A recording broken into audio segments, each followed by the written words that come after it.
मेरा पहला सवाल आपसे यही रहेगा कि आपने जज के तौर पे तो पूरे दुनिया समाज को, कानून, संविधान को, सारी चीज़ों को आपने देखा ही है। और बाबा रामपाल जी के ऊपर तो तमाम सारे केसेस लगे हुए हैं और आप लोगों का काम तो न्याय करना होता है और अपराधी को और आरोपी को उसको उसकी सज़ा तक पहुंचाना होता है, जबकि इनको सज़ा मिल चुकी है, लेकिन फिर भी आप इनसे जुड़े हुए हैं। जज के तौर पर अगर मैं आपसे पूछूं तो क्या ये ठीक है या ये गलत है, और आपका इस पर क्या कहना है? देखिए, क्या है कि जब तक आध्यात्मिक ज्ञान नहीं होता किसी भी संत का एवेल्यूएशन करना मुश्किल है। अब जज रहने के साथ साथ मैंने अध्यात्म का भी बहुत गहन अध्ययन किया है, इसलिए बहुत गहराई से अध्ययन करने के बाद में, यानी सारे पंथों को मैंने बहुत करीबी नज़र से देखा है। सारे जो मूल धर्म ग्रंथ हैं उनको बहुत गंभीरता से अध्ययन किया है, जैसे वेद हैं, गीता है, पुराण है, यहाँ तक कि बाइबल है और कुरान शरीफ है। ये जो मूल सभी धर्मों के ग्रंथ हैं, तो जब सारे धर्मों का गहन अध्ययन करने के बाद में मुझे जब ये पता चला कि संत रामपाल जी महाराज जो बोल रहे हैं वो तो इन सारे धर्म ग्रंथों से प्रमाणित है, तो मेरे पास कोई विकल्प ही नहीं था कि अब चूंकि मैं हर दृष्टि से सक्षम रहा हूँ, कानूनी ज्ञान भी था और हिंदी, अंग्रेजी, संस्कृत तीनों भाषाएं मैं अच्छे से समझता था, तो इसलिए कोई भी संत गुमराह करने की स्थिति में नहीं था। और जब मैंने ये ज्ञान सुना, क्योंकि खासतौर से मैं गीता पढ़ा करता था, और गीता पढ़ने के बाद में कुछ चीज़ें ऐसी थी जो मेरी समझ से परी थी। अब जब ये ज्ञान समझ में आया, जब संत रामपाल जी महाराज जी ने मुझे पहली बार ये रहस्योद्घाटन किया कि गीता का ज्ञान तो वास्तव में श्री कृष्ण जी ने नहीं दिया है, बल्कि गीता में सहस्त्रबाहु, जिसको विराट रूप दुनिया समझती है, और वो विराट रूप जो है श्री कृष्ण जी न होकर ब्रह्म है, जिसको आम भाषा में काल कहते हैं। तो मैं बुरी तरह से चौंका। सारा समाज ये मानता आ रहा था कि गीता का ज्ञान कृष्ण जी ने दिया है, लेकिन जब मैंने 11वां अध्याय का एक एक श्लोक बहुत गहराई से पढ़ा और उसमें देखा कि सब कुछ तो इस विराट रूप में समाता जा रहा है, कुछ सिर दालों से कुचले हुए हैं, तो ये जब मैं पढ़ता था तो मुझे बड़ा आश्चर्य होता था कि भगवान और दालों से कुचल के खा रहे हैं, ऐसा क्यों है। जब ये रहस्योद्घाटन हुआ कि ये पूरा संसार, यहाँ 21 ब्रह्मांड के स्वामी ब्रह्म के नियंत्रण में है, और यहाँ तो केवल कर्म दंड के अनुसार ही जीव अपना सजा भुगतता है और उसी के अनुसार मानव योनियां मिलती है। तो जब मुझे पहली बार पता चला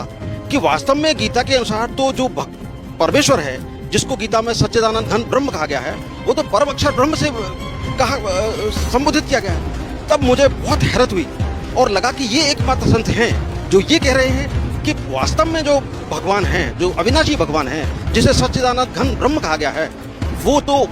कोई और है, जिसको कि वेद कबीर देव कह के संबोधित कर रहे हैं, और जिसे कुरान शरीफ कबीरा कह के संबोधित कर रही है, और यहाँ तक कि ऑर्थोडॉक्स जूइश बाइबल, उसमें भी El is Kabir despises no one, इस तरह से लिखा हुआ है। गुरु ग्रंथ साहिब में पहली बार जब संत रामपाल जी महाराज जी ने एक एक चीज को बहुत गहराई के साथ खोलकर बताया, तो जो आध्यात्म की समझ नहीं रखते हैं उन लोगों ने उनका विरोध किया।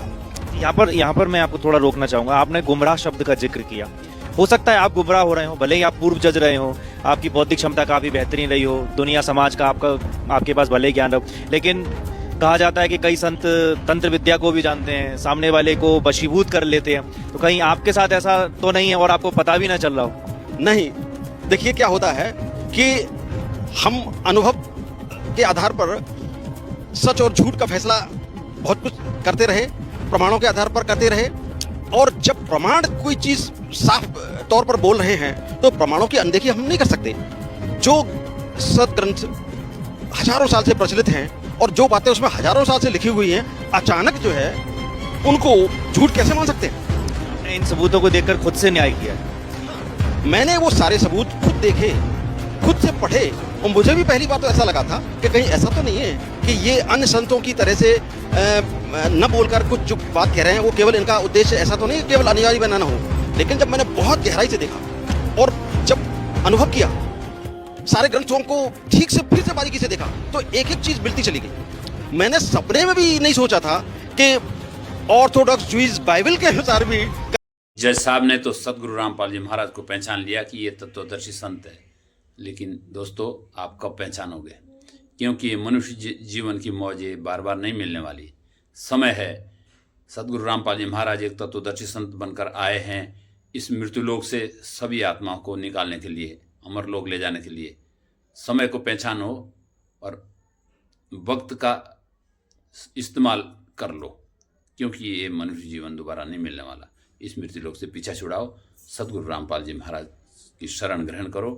और सदगुरु रामपाल जी महाराज द्वारा दी हुई भक्ति ये पूर्ण मोक्षदायक है और यहाँ पर भी सुख होगा और अंत में अमरलोक की प्राप्ति होगी। नमस्कार।